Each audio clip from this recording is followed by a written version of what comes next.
Hey guys, how's it going? It is Tuesday, July 21st. It is almost exactly 5 o'clock p.m. here, so the markets have been closed for an hour.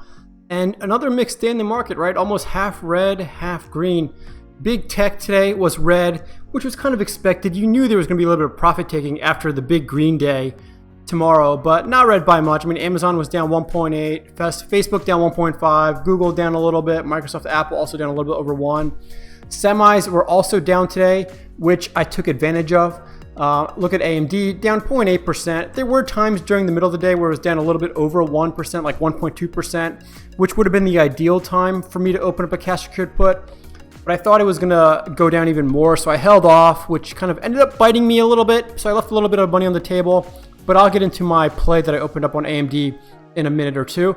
But Micron was actually up a little bit, 0.6%, but you can see mostly sideways. Nvidia, again, down 1.7%. You know, I will say the more I read and the more I learn about Nvidia, I'm really liking it as a company and also its kind of future prospects. But the price of Nvidia is just too darn high right now. It's $413. They need to do some sort of stock split or something to bring that price down and make it more affordable for us poor folk. But gosh, I really do like Nvidia, and I just like the semiconductors in general. So I have to keep an eye on SMH and other semiconductor ETFs. I have to go back and double check because I want to know what percent of SMH is made up of the semiconductor stocks. From what I remember, I think it was had a pretty high percentage of TSM, which, you know, I don't know much about that company and I'm not really a huge fan because of that. I mean, it might be a great company, I don't know. But I really am curious how much of it is made up of Nvidia, AMD, and Micron. Intel had its earnings actually over the market hours or after hours yesterday evening, and didn't look so hot for Intel, right? Let's take a quick look at the Intel graph. It was actually down a little bit today. But again, you know, in my opinion, AMD has been blowing Intel out of the water recently based on its superior chip architecture. So I know if you're a computer gamer, you definitely know that AMD has been killing it in terms of the price per performance ratio compared to Intel CPUs. And I believe, based on what I've read, that even on the kind of corporate and business side of things, people are switching over to AMD CPUs in their servers compared to Intel. So I think AMD has a bright future ahead, and I think Intel is not going to look so great. But again, that's just my personal opinion, not financial advice. But something just to keep an eye of. And that's why I'm curious to see if SMH has a large portion of Intel in it or not, because that might not bode well for the ETF. But again, just going back to the heat map here, bank stocks, financial stocks were up actually quite a big amount today. I mean, USB, TFC up over 3% or more, JP Morgan up 2% or more, Bank of America up almost 3.5% or more. But good day, depending on which stocks you were playing and what you have shares in.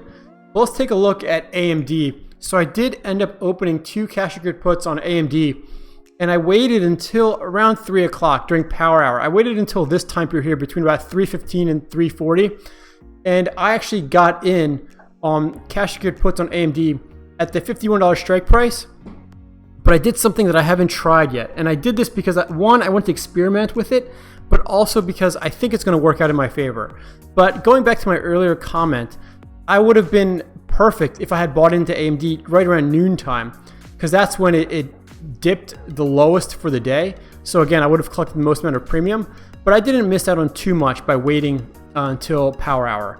But let's just take a look at the options chain.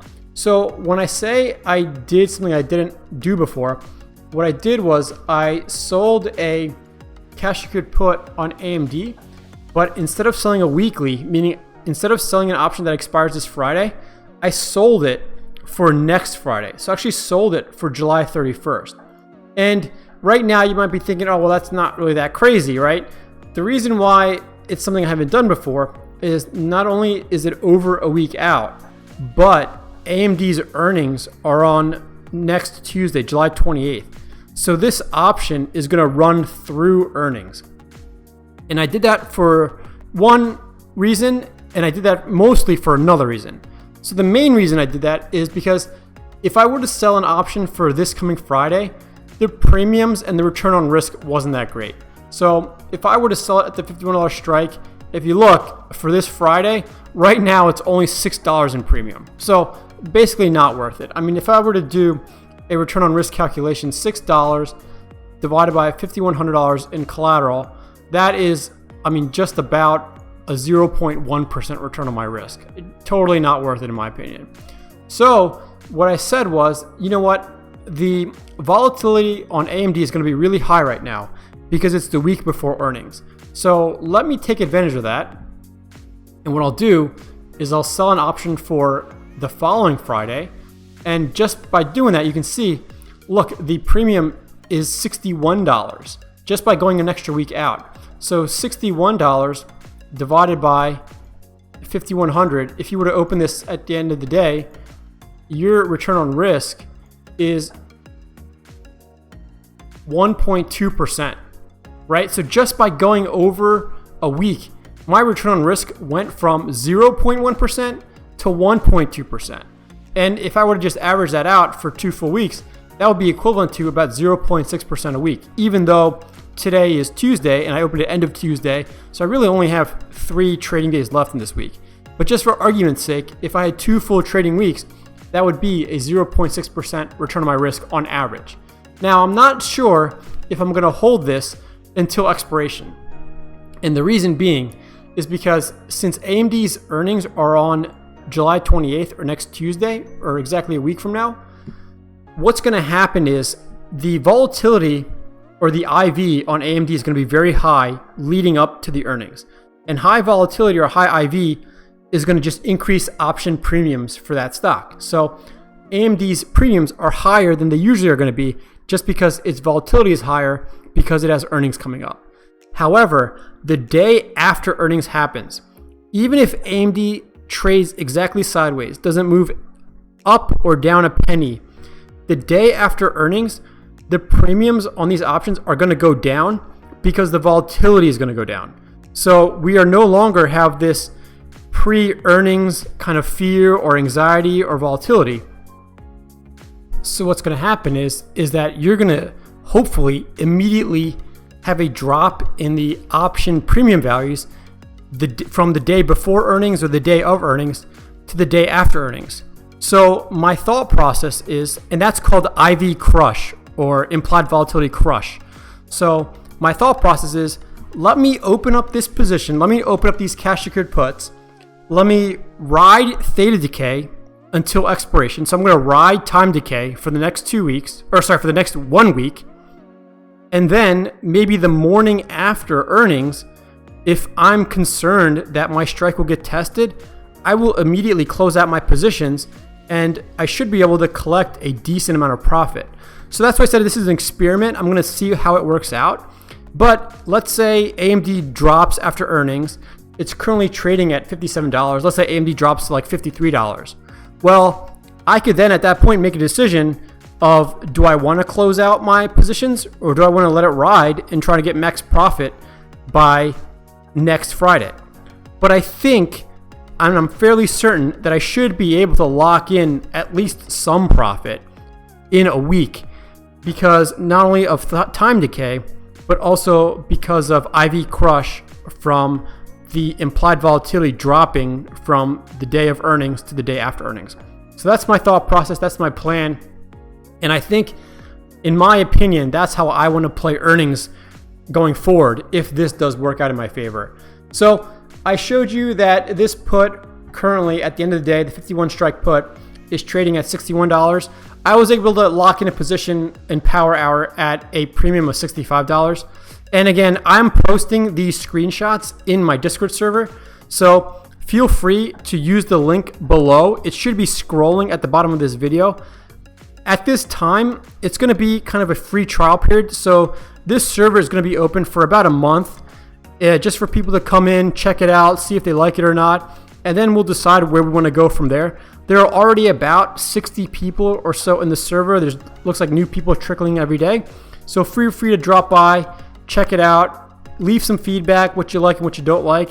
There's already been a lot of helpful comments and a lot of learning going on, which is what I wanted. So I'm really excited about that.